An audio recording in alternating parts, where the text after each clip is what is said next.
All right, so here we are. The hobo... Cayman, Brad, Searin, Justin. We're back at the HoboBacon... What are we... the box? Hobo Are we going to discuss this every single time? Probably. I mean, this one was more of the, like, how do I phrase it? Cut, paste the first intro, the second intro. You get it by now. Okay, so here we are. Going on to the third part. We just watched... Ken Ham's... not introduction. Yeah, what's his presentation, 30-minute presentation, and overall, I think he made some. From a decent... religious point of view, he made some great points, but from a I don't want to fall into his trap of saying, but from a scientific point of view. But there's Christian scientists that believe exactly. in. Yeah, no, I understand. We met a whole lot of scientists. I feel very popular. It's. Anyways, so we're getting into the third part. So this is Bill Nye's presentation, his 30-minute long, and we're going to try to save some of this until the very end. We're trying to not debate all the way. Actually, I have some. We're going to try not to debate. In the middle, I have scrap paper for us. We can take notes, and that way we can bring up points afterwards and not be douchebags in the middle. Okay, so we're going to take notes this time. Call me a douchebag. But yeah. So here we go. So this is Bill Nye's presentation, his 30 minutes, and then we will discuss, and I will try not to... the time of the movie exactly. Shh. Just run with it. Don't worry about it. Just go.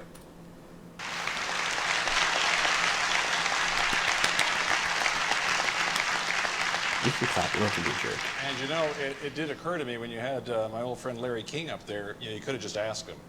He's been around a long time, and he's a smart guy. He could probably answer it for all of us.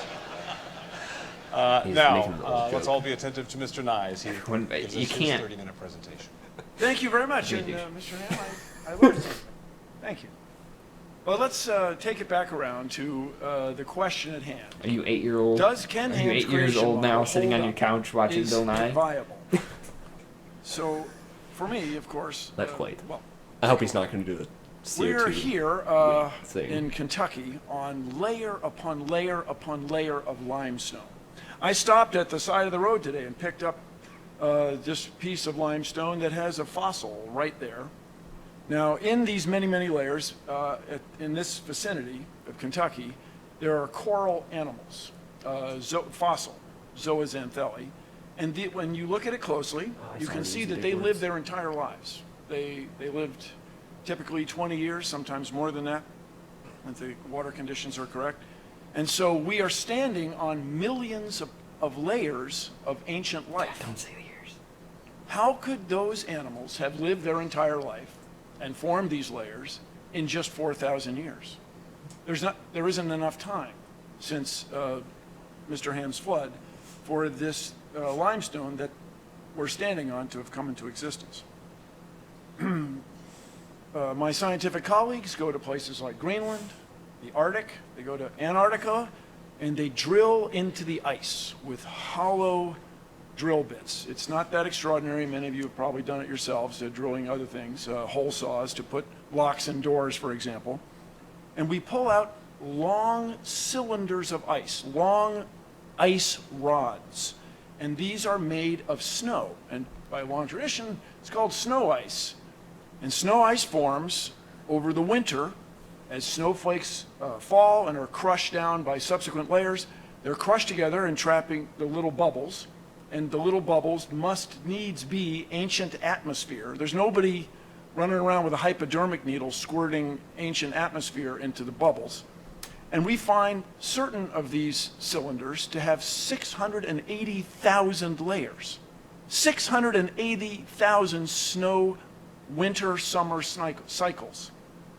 How could it be that just 4,000 years ago, all of this ice formed? Let's just run some numbers. This is some scenes from lovely Antarctic. Let's say we have 680,000 layers of snow ice. Which is different 4,000 than years snow, since the Great Flood. which is different than ice. That would mean we'd need 170 winter, summer cycles every year for the last 4,000 years. I mean, wouldn't someone have noticed that? Wow, wouldn't someone have noticed that there's been winter, summer 170 times one year? If we go to was like 2 years ago. California, we find enormous lot of stands four of times. bristlecone pines. Some of them are over 6,000 years old, 6,800 years old. There's a famous tree in Sweden, Old Chico, is 9,550 years old. How could these trees be there if there was an enormous flood just 4,000 years ago? You can try this yourself, everybody. I don't mean to be mean to trees, but get a sapling and put it underwater for a year. It will not survive in general, nor will its seeds. They just won't make it. So how could these trees be that old if the Earth is only 4,000 years old? Now, when we go to the Grand Canyon, which is an astonishing wrong. place, and I That was recommend to misspoken. everybody in the world to someday visit Temple the Butt. Grand Canyon, Yeah. you find layer upon layer of ancient Are rocks. you 8 years old And- watching Bill Nye? If there was this enormous flood that you speak of, wouldn't there have been churning and bubbling and roiling? How would these things have settled out? Your claim that they settled out in an extraordinary short amount of time is, for me, not satisfactory. You can look at these rocks, you can look at rocks that are younger, you can go to seashores where there's sand. This is what geologists on the outside do, study the rate at which soil is deposited at the end of rivers and deltas, and we can see that it takes a long, long time for sediments to turn to stone. Also, in this picture, you can see where one type of sediment has intruded on another type. Now, if that was uniform, wouldn't we expect it all to be even without intrusion? Furthermore, you can find places in the Grand Canyon where you see an ancient riverbed on that side going to an ancient riverbed on that side, and the Colorado River has cut through it. And by the way, if this great flood drained through the Grand Canyon, wouldn't there have been a Grand Canyon on every continent? How could we not have Grand Canyons everywhere if this water drained away in this extraordinary short amount of time, 4,000 years? Now, when you look at these layers carefully, you find these beautiful fossils. And when I say beautiful, I am inspired by them. They're remarkable because we are looking at the past. You find down low, you'll find what you might consider as rudimentary sea animals. Up above, you'll find the famous trilobites. Above that, you might find some clams, some oysters. And above that, you'll find some mammals. You never, ever find a higher animal mixed in with a lower one. You never find a lower one trying to swim its way to the higher one. If it all happened in such an extraordinary short amount of time, if this water drained away just like that, wouldn't we expect to see some turbulence? And by the way, anyone here, really, if you can find one example of that anywhere in the world, the scientists of the world challenge you. They would embrace you. You would be a hero. You would change the world if you could find one example of that anywhere. People have looked and looked and looked. They have not found a single one. Now here's an interesting thing. These are fossil skulls that you're people critiquing have found their all around the world. PowerPoints. It's by no means representative of all the fossil skulls that have been found. You did them in college. But these right? are all over the place. Now, I tried my if best you not to. were to look at I didn't these, ever want to deal with I them. can assure you, not any of them And I'm sure is a that- gorilla. Right? If, as Mr. Ham and his associates claim, there was just man and then everybody else, there were just humans and all other species, where would you put modern humans among these skulls? How did all these skulls get all over the earth in these extraordinary fashion? Where would you put us? Well, I can tell you we are on there, and I encourage you, when you go home, to look it up. Now, one of the extraordinary claims associated with Mr. Ham's worldview is that this giant boat, very large wooden ship, went aground safely on a mountain in the Middle East, what we now call the Middle East. And so places like Australia are populated then by animals who somehow managed to get from the Middle East all the way to Australia in the last 4,000 years. Now, that to me is an extraordinary claim. We would expect then, somewhere between the Middle East and Australia, we would expect to find evidence of kangaroos. We would expect to find some fossils, some bones. In the last 4,000 years, somebody would have been hopping along there and died along the way, and we'd find them. And furthermore, there's a claim that there was a land bridge that allowed these animals to get from Asia all the way to the continent of Australia, and that land bridge has disappeared in the last 4,000 years. No navigator, no diver, no U.S. Navy submarine, no one's ever detected any evidence of this, let alone any fossils of kangaroos. So your expectation is not met. It doesn't seem to hold up. So let's see, if there are 4,000 years since Ken Ham's flood, and let's say, as he said many times, there are 7,000 He's just using kinds. I know. Today, But the that's very, where very people lowest pick them estimate apart. is that there are about 8.7 million species. But a much more reasonable estimate is it's 50 million or even 100 million when you start counting the viruses and the bacteria and all the beetles that must be extant in the tropical rainforest that we haven't found.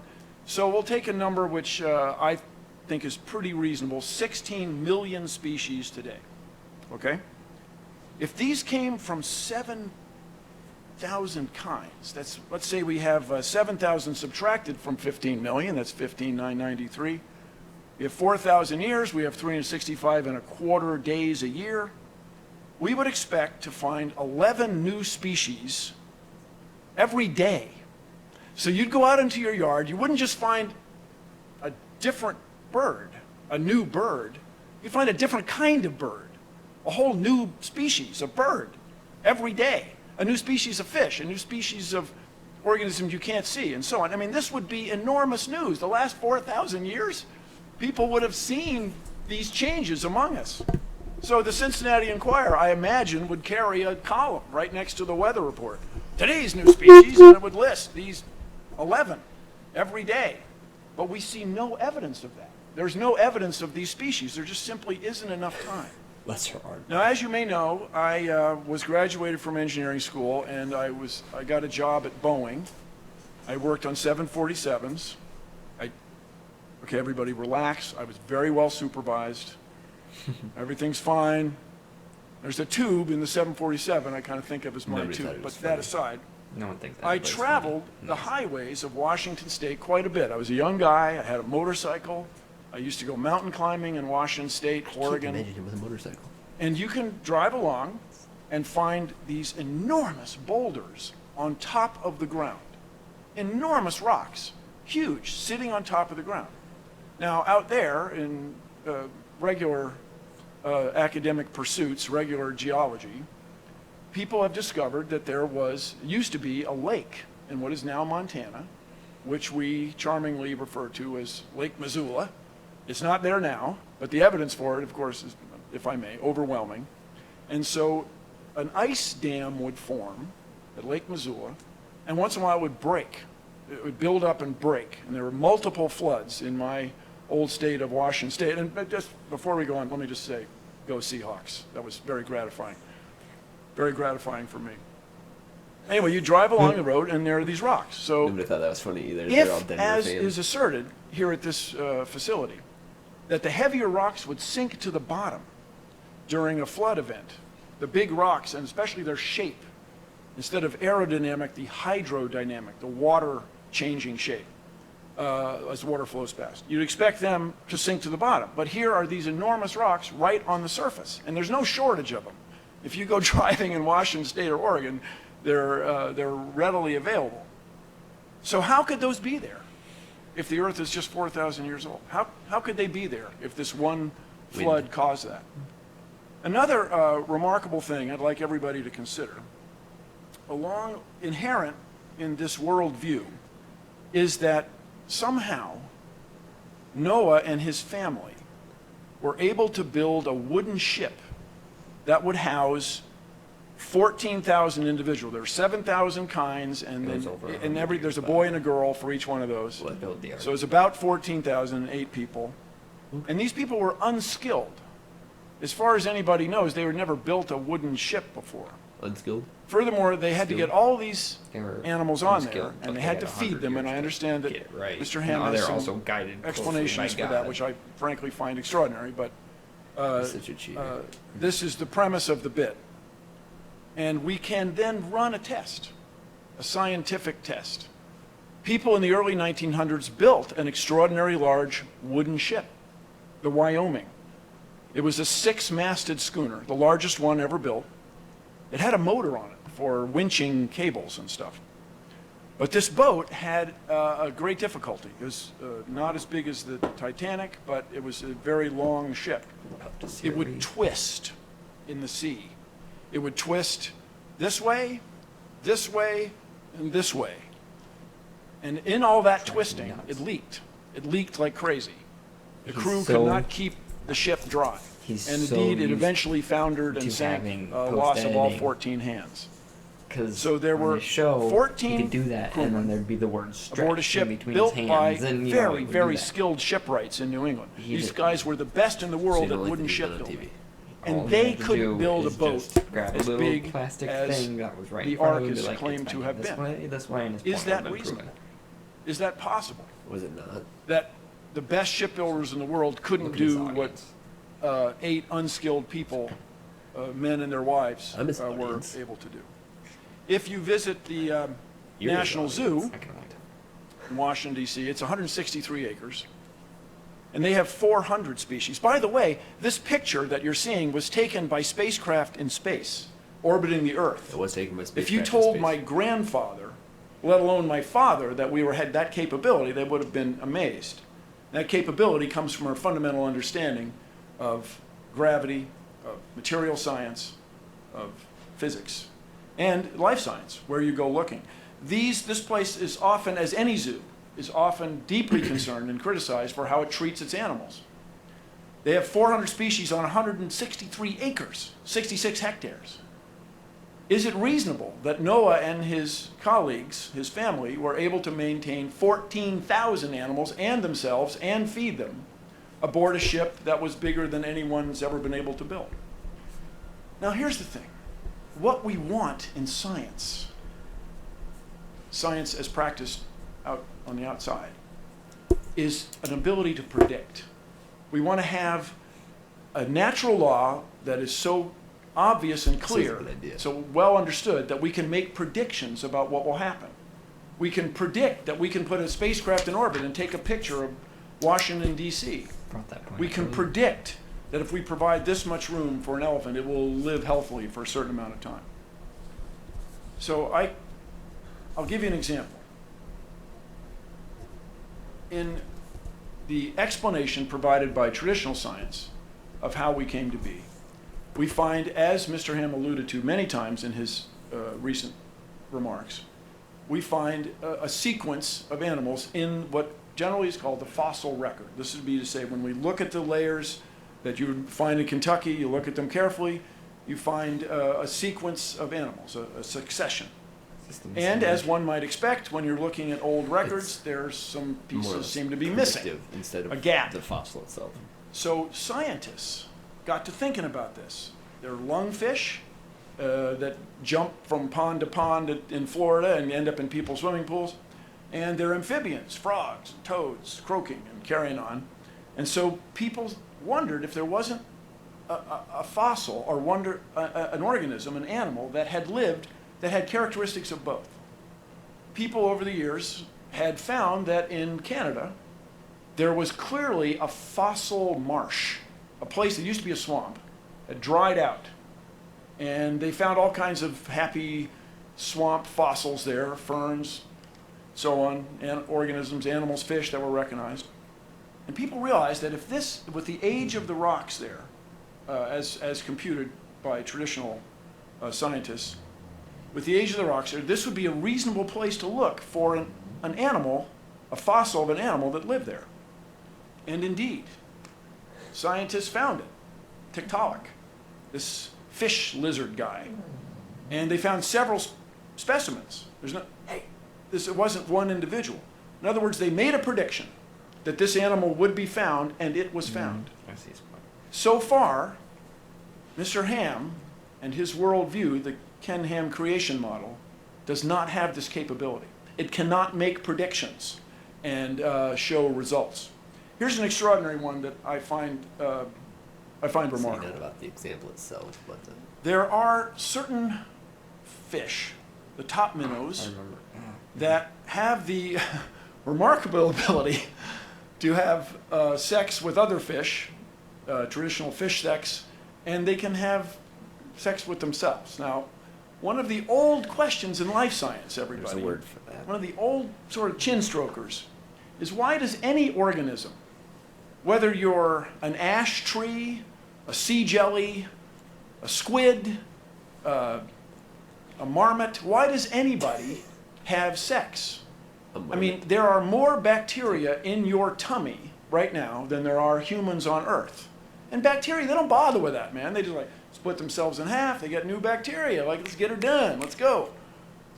But why does think of all the trouble a rose bush goes to make a flower, and the thorns and the bees swimming, flying around, interacting. Why does anybody bother with all that? And the answer seems to be Fun. your enemies. And your enemies are not lions and tigers and bears. Oh my. No. Your enemies are germs and parasites. That's what's going to get you. Oh, come on, that was fun. Germs and parasites. My first cousin's son died tragically from essentially the flu. This is not some story I heard about. It's my first cousin once removed. Because apparently the virus had the right genes to attack his genes. So when you have sex, you have a new set of genes. You have a new mixture. So people studied these top minnows, and they found that the ones who reproduced sexually had fewer parasites than the ones that reproduced on their own. This black spot disease. Wait, there's more.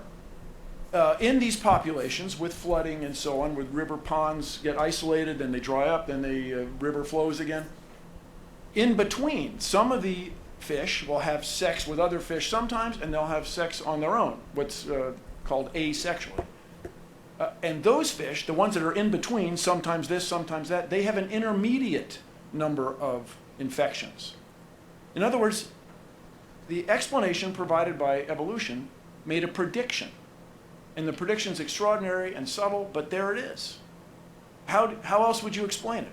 And to Mr. Ham and his followers, I say this is something that we in science want. We want the ability to predict.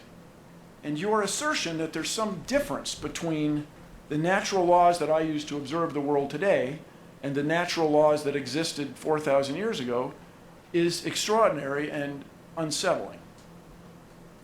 I travel around. I have a great many family members in Danville, Virginia, one of the U.S.'s most livable cities. It's lovely.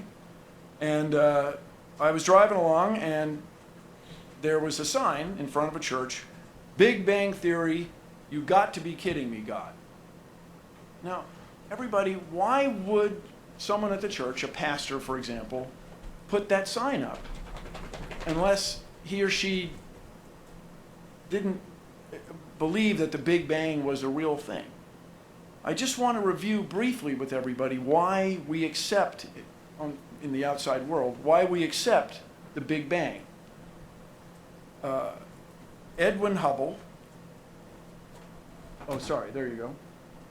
You got to be kidding me, God. Edwin Hubble was sitting at Mount Wilson, which is up from Pasadena, California. On a clear day, you can look down and see where the Rose Parade goes. It's that close to civilization.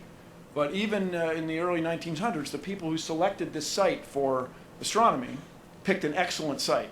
The clouds and smog are below you.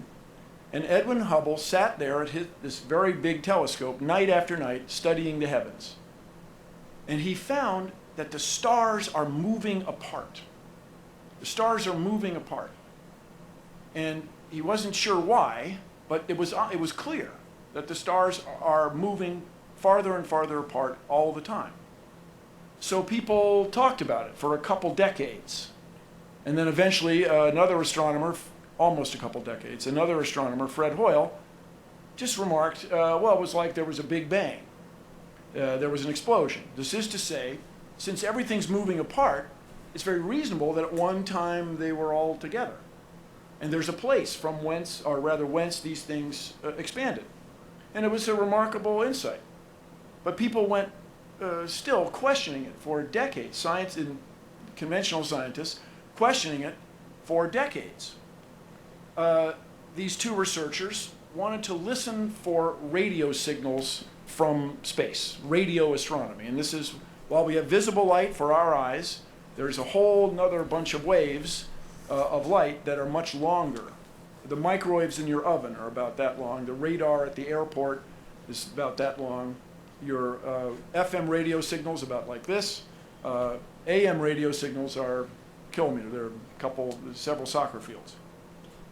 They went out listening, and there was this hiss, this tss, all the time that wouldn't go away. And they thought, oh, doggone it, there's some loose connector. They plugged in the connector. They re-screwed it. They made it tight. They turned it this way. The hiss was still there. They heard it that way. It's just still there. They thought it was pigeon droppings that had affected the reception of this horn, it's called. This thing is still there. It's in Basking Ridge, New Jersey. It's a National Historic Site. And Arno Penzias and Robert Wilson had found this cosmic background sound that was predicted by astronomers. Astronomers running the numbers, doing math, predicted that in the cosmos would be left over this echo, this energy from the Big Bang that would be detectable. And they detected it. We built the Cosmic Observatory for Background Emissions, the COBE spacecraft, and it matched exactly the astronomers' predictions. You got to respect that. It's a wonderful thing. Now, along that line is some interest in the age of the Earth. Right now, it's generally agreed that the Big Bang happened 13.7 billion years ago. What we can do on Earth, these elements that we all know on the periodic table of chemicals, even ones we don't know, were created when stars explode. And I look like nobody, but I attended a lecture by Hans Bethe, who won a Nobel Prize for discovering the process by which stars create all these elements. The one that interests me especially is our good friends rubidium and strontium. Rubidium becomes strontium spontaneously. It's an interesting thing to me. A neutron becomes a proton, and it goes up the periodic table. When lava comes out of the ground, molten lava, and it freezes, turns to rock, when the melt solidifies or crystallizes, it locks the rubidium and strontium in place. And so by careful assay, by being diligent, you can tell when the rock froze. You can tell how old the rubidium and strontium are, and you can get an age for the Earth. When that stuff falls on fossils, you can get a very good idea of how old the fossils are. I encourage you all to go to Nebraska, go to Ashfall State Park, and see the astonishing fossils. It looks like a Hollywood movie. There are rhinoceroses, there are three-toed horses in Nebraska. None of those animals are extant today, and they were buried catastrophically by a volcano in what is now Idaho, is now Yellowstone National Park, what's called the hot spot. People call it the super volcano. And it's a remarkable thing. Apparently, as I can tell you, as a Northwesterner around for Mount St. Helens, full disclosure, I'm on the Mount St. Helens board. Okay, keep that location. When it goes off, it gives out a great deal of gas that's toxic and knock these animals out. Looking for relief, they go to a watering hole, and then when the ash comes, they were all buried. It's an extraordinary place.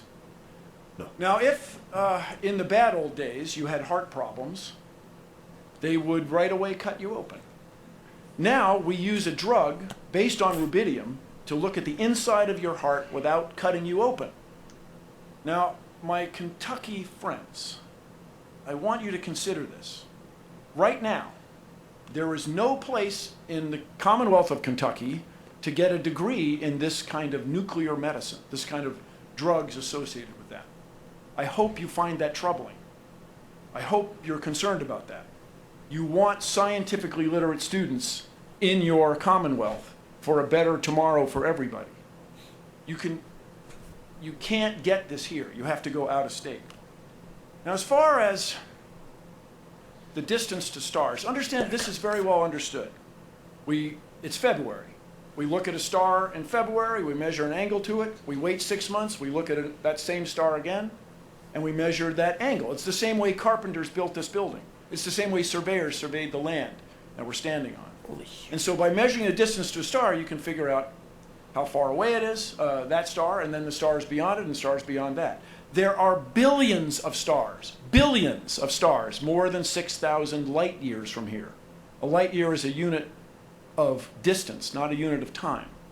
There are billions of stars. Mr. Ham, how could there be billions of stars more distant than 6,000 years if the world's only 6,000 years old? It's an extraordinary claim.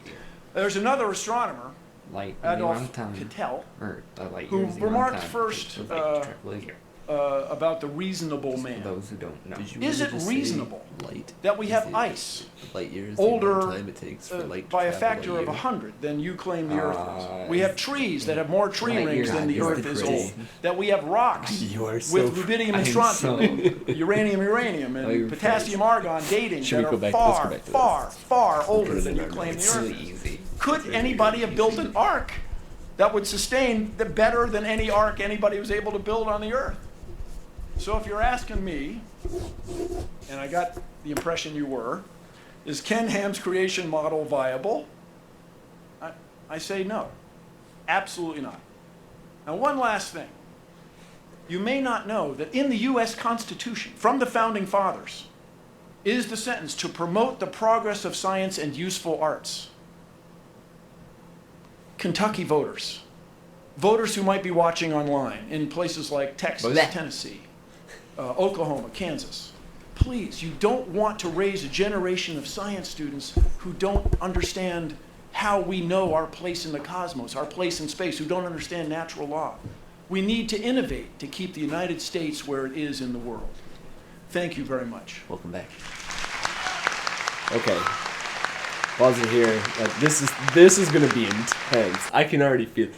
Because let's start off with a light year. A light year is the distance, amount of time it takes for light to travel in a year. A year. God, it's a good thing you're pretty. You have no idea. A light year is the distance that light travels in a year. There we go. Which is miles in a vacuum. Yes, in a vacuum. Sorry, that actually matters like a lot. So, and the speed of light, E equals mc, E equals the energy equals mass times the speed of light. So C in E equals mc squared. Okay, so let's go through this. So, you want to start with yours? Yeah, I'm going to do mine real quick. Do yours. I just want to confirm that the arc thing on the fact that the animals that he was bringing up here, it's like the space and it doesn't work and blah, blah, blah, that coming from a religious standpoint, all the animals, for one, got there's no, part in the Bible that I'm aware of, because there's 6 of them. There's 6 Bibles? King James Version, and stuff like that. That's going to be a point of contention for me later. Yeah, I know. Oh, I can't wait. Noah didn't go around and, herd up all the elephants and all the, kangaroos and stuff. They all came to him.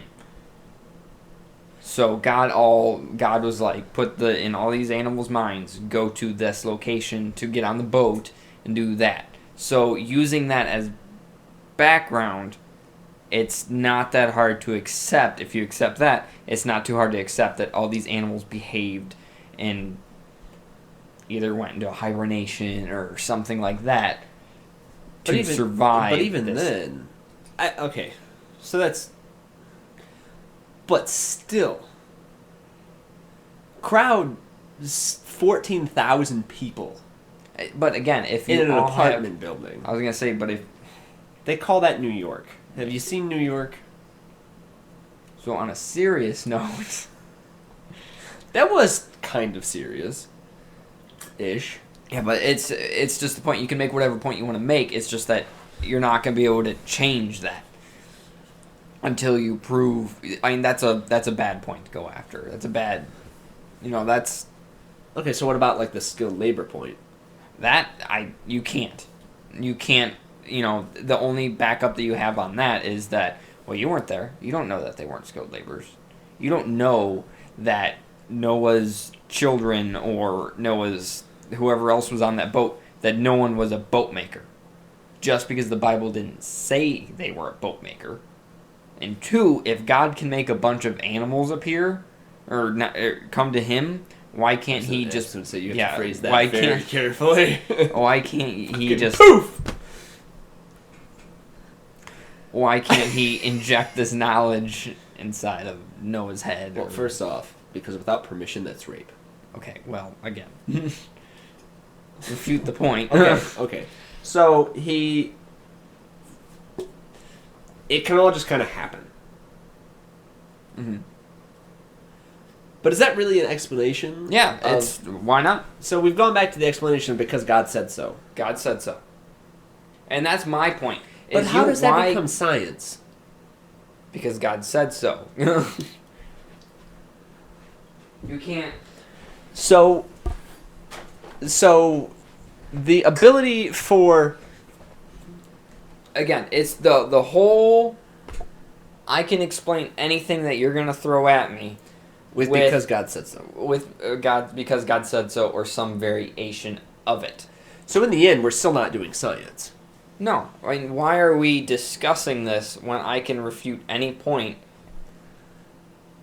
Okay. So we're back to that.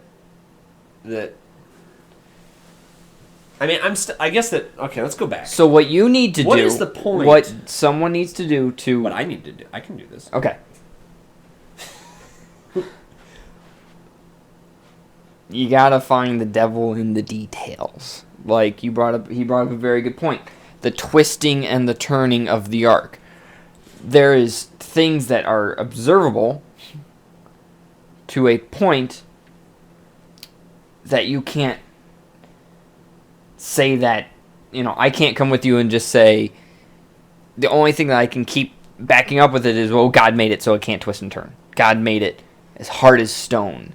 So therefore, in the end, science can just be thrown totally out the window. Oh yeah. Okay, so now let's go back to. I had a couple of points. Yes. Old Tico. The tree. The tree. Yes. Is this another because God's testing our faith? One point that I saw, and this was on creation, is the fact that you can get multiple rings within a year. You can have a growth cycle, and then there can be sap rings that turn into actual rings. It's one of those. There was that one instance, that one time that this happened, that we were able to prove multiple rings. Still not so therefore, science, because a proof of once is not a proof of anything. Exactly. It's Bigfoot's been seen multiple times, and we still can't prove that Bigfoot exists. exactly. It's one of those. But okay, so they crammed 3,000 random sap rings into, and that's sap rings. What the hell is a it's sap again, ring? I'm not speaking from someone who's defending the point. It's just more of that's one of the things that I heard. Okay.